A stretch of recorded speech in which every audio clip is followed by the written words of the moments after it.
जी तो स्टूडेंट्स, अब हम देखते हैं आइल्स लाइफ स्किल फेज़ 1B में आपको अपने पार्टनर के साथ किस तरह गुफ्तगू करनी है।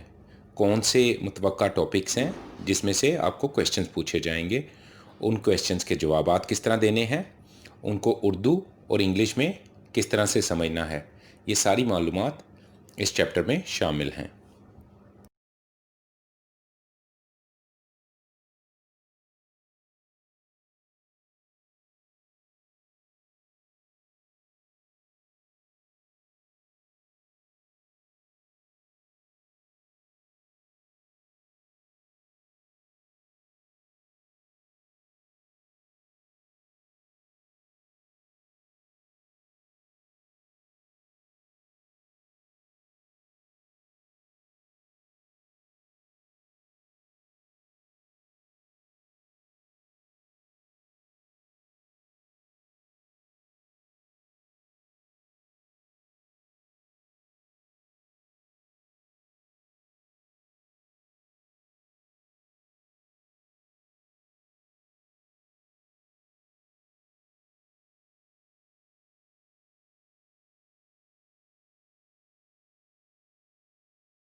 अस्सलाम वालेकुम स्टूडेंट्स, अगर आप इंग्लैंड या यूके की किसी भी स्टेट में स्पाउस वीज़ा या सेटलमेंट वीज़ा हासिल करना चाहते हैं तो आपको आइल्स लाइफ स्किल A1 का इम्तहान पास करना होता है।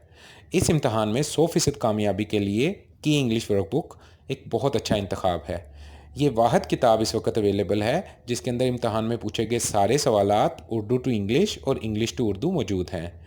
किताब के बहुत सारे हिस्से हैं, उनमें से 4 हिस्सों में, पहले हिस्से में आपने एग्जामिनर से किस तरह गुफ्तगू करनी है, दूसरे हिस्से में आपने अपने पार्टनर के साथ किस तरह गुफ्तगू करनी है, तीसरे हिस्से में कुछ इंग्लिश के टेस्ट दिए गए हैं ताकि आपकी लिसनिंग इंप्रूव हो जाए, चौथे हिस्से के अंदर आपको कन्वर्सेशन किस तरह बनानी है। अलगर्ज ये एक मुकम्मल किताब है और इसके बाद आप आइल्स में 100% कामयाबी हासिल कर सकते हैं। किताब हासिल करने के लिए आप अपना नाम, मुकम्मल पता और फ़ोन नंबर नीचे दिए गए नंबर पर मैसेज करें। अस्सलाम वालेकुम।